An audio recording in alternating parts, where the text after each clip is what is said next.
Hello, Hannah. Welcome and thank you for participating in my Humans of Reliability project. Yay! If you wouldn't mind just telling us a little bit about who you are and what you do. Yeah, of course. So I'm Hannah. I'm a service delivery lead and I work for a business called Prolific. So my responsibility is based to ensure users receive exceptional service through our product. And to do that, I make sure that we embed best practice and we hold ourselves accountable as a business. So we hold ourselves accountable for ensuring we're nice and stable, we're giving the customers what they need.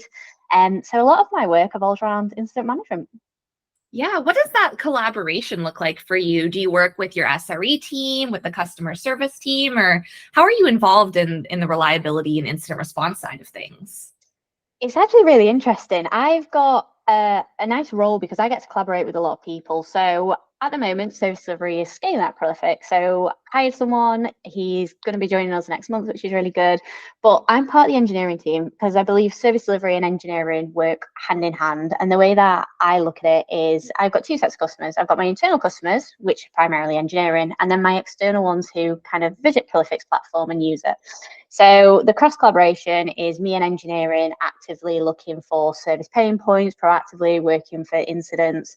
And we're looking to explore SRE roles, and I think they work hand in hand as well. So that is going to be some cross collaboration, but a lot of it's with our customer success team as well for the sales aspect. So they're introducing all our strategic clients, they're understanding what they need from us, and I'm almost meeting them in the middle going, yep, that's a fantastic need for us, this is what we can offer in regards to really good service, so we can commit to uptime, we can commit to SLA fixes. And so yeah, with the role of service delivery, there's a lot of people I get to work with. That's super cool. Something I love about tech is that there's just so many interesting, cool jobs that you can have. I feel like Yeah. that's something that when you come from outside the industry into tech, there are so many jobs that I just had no idea existed. And I think like the Yeah. changes so fast and we have so many interesting problems to solve. You end up with these really fascinating, cool jobs that don't really exist in other industries. So it's really interesting to hear about something like a service delivery lead. Um, Yeah, I I definitely say it's new. Like when we think about tech and the world of tech, it's very much like software engineering or sales. But yeah, sales delivery is new and fresh, and it's good to be a part of it. Yeah, totally. When I first got into incident response, I didn't know that that could be your job. Like, and now I know so much about the world of incident response, and it still feels like I'm just like scratching the surface of it all. I would love to know, what was your first job that you ever had? Best job I've ever had. I used to work at a kennels when I was still in school, actually. So yeah, I started there when I was 17. I've always loved dogs. I've got a little dog myself. So yeah, my part-time job was went to the kennels, did dog walking, feeding, vet runs. Yeah, and then into the world of tech. That's so cool. Did you study like computer science or anything in school, or how did you move from, early career into the type of role you're in now? I didn't actually. And one of my advice would be not to go to university just to get a computer like degree if that's what you think you have to get for tech. But yeah, I basically stumbled into it. So I finished school, didn't really know what I wanted to do in regards to tech, but I was like, I really like this world. The word tech is really appealing to me. So I went to college and did an apprentice. And I actually did my apprenticeship in networking. And I said to myself, networking's pretty different. Like you deal a lot with firewalls and routers, and I'll give it a go. So I yeah, went and did my apprenticeship, passed that. I joined an MSP company as an apprentice and joined the service desk. And then from there I got a bit more of an appetite, really learning about what's out there. And I transformed into engineering. So I went from that service desk, that first line, to like the technical engineering where I dealt with firewalls and routers. And then I came to almost like a crossroad at my career. And I kind of said to myself, do I want to become more techie or do I want to become more service focused? And I just did a whole 360 and went, you know what, I'm going to go into service delivery. And yeah, that's where it was. Well, there you go. Have you ever had someone you would consider a mentor throughout your career? I have, yeah. I'd say I've been lucky enough to have two mentors, two cheerleaders, probably at my last role actually. I really got a chance to see what a good leader looks like and where service management can really go. A lot of people think of service delivery in the traditional ITIL way of just simply doing incident reports and maybe a CAB, a change advisory board. But no, service management's so much bigger, especially with engineering. So yeah, I'd say I've been lucky enough to have two, and they've really, really shown me what a good leader is, shown me what service management can do. And I think getting to know them and their vision, it's really helped set where I am now to be able to walk into Prolific and go, this is a path that I want to do for my team. And you lead a team currently. So now do you find yourself kind of on the other side, like acting as a mentor to other people early on in their career? I'd like to think so. Yeah, I've done a little bit of coaching, a little bit of mentoring. I think the best way to do it is to give the advice and let them experiment and learn and say, hey, I'm here to help. Like, this is what I've seen work. Does this interest you?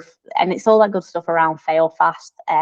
Definitely not a dictator, and I'm definitely not someone who's like, oh my God, we have to do this, go and do it. It's very much like, I've got this idea and I think we can achieve it like this. What do you think? And I very much welcome challenges, and that's how I found coaching works.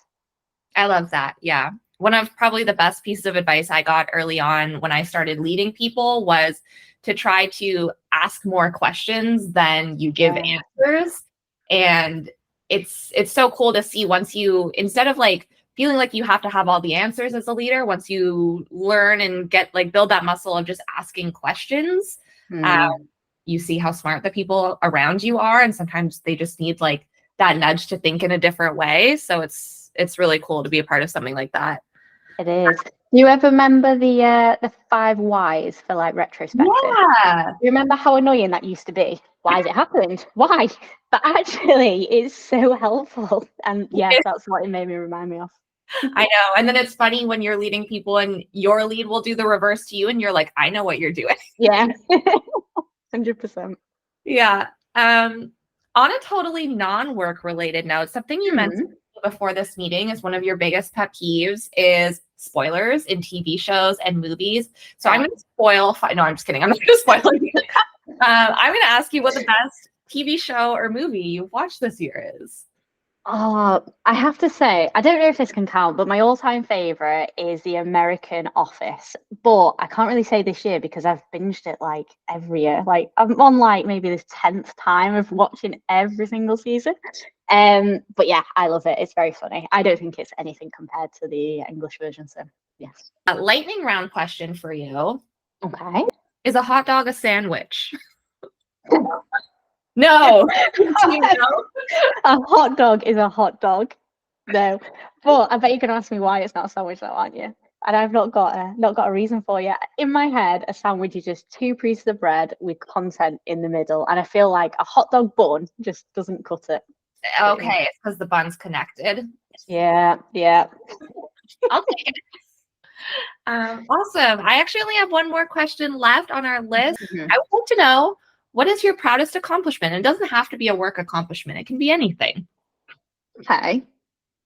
I'll do a work one. So I think my proudest accomplishment in my career is probably the role that I'm in now, which sounds a little bit cheesy, but I'll kind of try and explain why.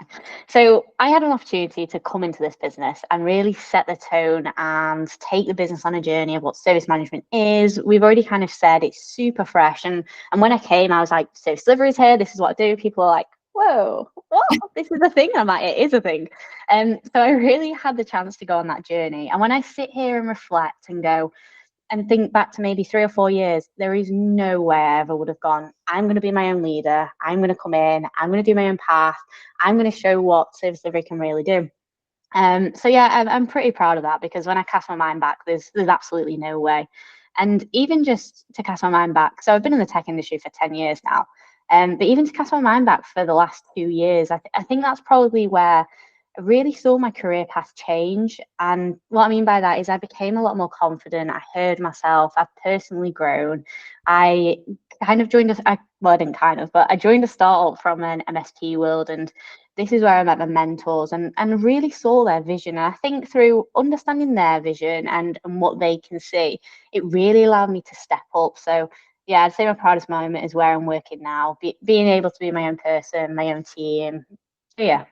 That's amazing. I love that. I think it's funny as you get more experience in your career. I think early on, I thought the difference would be that I would have all these answers that I didn't have when I was first starting out. And then as you gain experience, at least in my case, I've realized that it's not so much that you actually have all the answers, but that you realize that nobody does. So you just feel a lot more confident figuring it out in your own way, and, you know, just trying things and failing and iterating versus feeling at some point, I'm just going to know what to do. Yeah. It doesn't always happen like that. It doesn't. And the world's a wonderful place, right? You never really know what to expect. But yeah, I think everyone should be proud of their own personal journey. 100%. I know I am. Totally. Amazing. Well, thank you so much for chatting with me. It's always a pleasure. Always a pleasure.